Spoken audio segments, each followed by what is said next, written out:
Bagaimana supaya kita selamat? Kita selalu memohon doa selamat. Allahumma inna nas'aluka salamatan. Selamat. Allahumma inna nas'aluka salamatan fid din. Allahumma sallimna wa sallim imanana wa sallim auladana wa sallim. Selalu minta selamat, selamat. Doakan saya Ustaz, semoga selamat. Maka tidak ada yang dapat kita lakukan selain ikut syariat Nabi Muhammad sallallahu alaihi wasallam. Man ahdasa fi amrina hadza, siapa yang mengikut jalan bukan yang dibawa Muhammad sallallahu alaihi wasallam, fahuwa raddun mardud, tidak diterima. Wa may yabtaghi ghairal islami dina, siapa yang tidak mengikut jalan yang dibawa Muhammad sallallahu alaihi wasallam, falan yuqbala minhu, dia tidak akan diterima. Wa huwa fil akhirati minal khasirin, di akhirat dia hanya akan termasuk orang yang rugi. Syarat pertama, ikut Muhammad sallallahu alaihi wasallam. Datang Umar bin Khattab membawa lembaran Taurat. Nabi tanya, apa itu Umar? Taurat. Ta'al, sini. Nabi sobek Taurat. Wallahi ya Umar, demi Allah, lau kana Musa hayyan, seandainya Nabi Musa hidup hari ini, ma wasa'ahu illa ayat tabi'ani, dia pasti ikut aku. Qul, katakan pada mereka ya Muhammad, in kuntum tuhibbunallah, kalau memang kalian cinta kepada Allah, fattabi'uni, ikuti aku. Kalau ada orang berkata asyhadu an la ilaha illallah, titik, tak diterima sampai dia berkata wa asyhadu anna Muhammad Rasulullah. Itu yang pertama. Yang kedua, senantiasa belajar. Jangan pernah berhenti belajar. Karena kita tidak bertemu dengan Nabi Muhammad SAW. Abu Bakar, Umar, Uthman, Ali, Talhah, Zubair, Aisyah, Ummu Salamah. Mereka bersama, Anas bin Malik, Abdullah bin Umar, Abdullah bin Amr bin As, Abdullah bin Abbas, Zubair bin Al-Awwam. Mereka bersama dengan Nabi. Tapi kita tidak. Kita ditakdirkan Allah Subhanahu Wa Taala hidup jauh. Oleh sebab itu titik temu kita dengan mereka hanya dari pintu ta'allum, belajar. Cari para ulama. Al-ulama warasatul anbiya. Ulama. Ikut para ulama. Jangan pernah merasa selamat sendirian. Kita ikut mereka. Kita mohonkan kepada mereka agar mengajarkan kita kebenaran-kebenaran. Lalu kemudian setelah mendapatkan ilmunya, jangan lupa amal. Ini ilmu sudah. Yang ketiga adalah amal. Ikut syariat Muhammad SAW, belajar kepada ilmunya para ulama, ilmu itu mesti diamalkan. Apa amalnya? Adwamuha wa in qalla. Amal yang kontinu, berkesinambungan, wa in qalla, walaupun sedikit.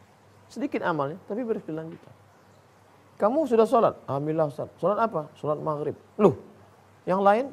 Kata Ustaz kan walaupun sedikit tapi berkesinambungan. Oh, bukan itu maksudnya.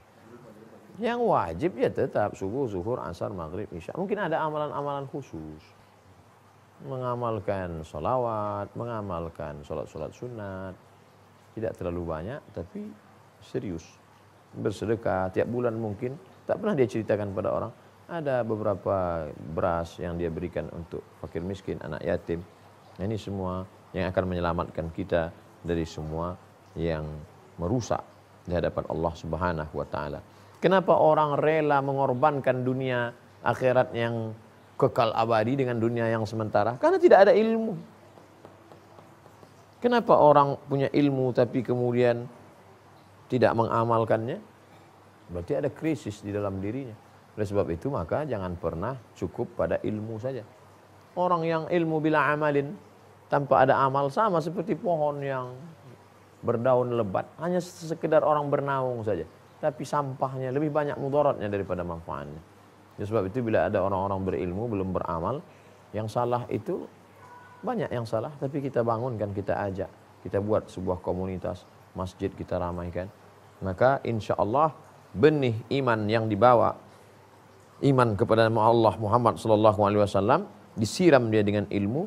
Setelah itu kemudian berbuah dia dengan amal. Dan kemudian jangan sampai buahnya busuk, maka dijaga dengan ikhlas. Setelah itu siaplah menghadap Allah Subhanahu wa taala. Kita lanjutkan setelah yang berikut. benih-benih iman yang sudah kita bawa, bala syahidna. Jangan sampai benih iman ini mati. Siram dia, siram dengan ilmu, ngaji. Setelah disiram dia pun menjadi pohon yang besar. Jangan sampai dia pohon tidak berbuah, maka dia mesti. Kadang ada pohon yang dipotong dahannya, potong keliling. Kenapa? Biar supaya buah. Artinya apa? Ada hal-hal yang agak menyakitkan sedikit. Mungkin kata-kata kita keras, tapi sebenarnya niat kita baik supaya dia beramal. Tapi setelah buahnya bagus, jangan lupa itu harus dibungkus pakai plastik. Kalau tidak, dia nanti akan berulat. Bagus dari luar, ketika dibelah tidak dimakan. Maka dia apa? Dijaga dengan keikhlasan. Insya Allah setelah kita amalkan yang 4 ini, ikut syariat Muhammad SAW, bertanya kepada alim ulama dengan belajar, ngaji, kemudian kita amalkan, kita ikhlas, maka Allah akan menyelamatkan kita insya Allah. Amin ya rabbal alamin. Ada pertanyaan lain? Baik. Bismillahirrahmanirrahim. Assalamualaikum warahmatullahi wabarakatuh. Waalaikumsalam. Mau nanya Ustaz, kapankah kita bisa dikatakan ilmu dan amal itu bisa berbuah Ustaz? Terima kasih Ustaz. Ilmu dan amal Bisa berbuah. baik. Laisal ilmu bikathratir riwayah. Ilmu itu bukan orang yang banyak meriwayatkan. Saya riwayatkan dari Imam Muhammad bin Idris Asy-Syafi'i, telah berkata Imam Malik bin Anas, telah berkata Imam Abu Hanifah, telah berkata Imam Nu'man bin Thabit, telah berkata Imam. Sangat banyak. Bukan itu ilmu itu. Ilmu itu adalah ketika dia berubah menjadi amal. Oleh sebab itu Syekh Ali Jum'ah mengkritik terjemah ilmu dengan knowledge.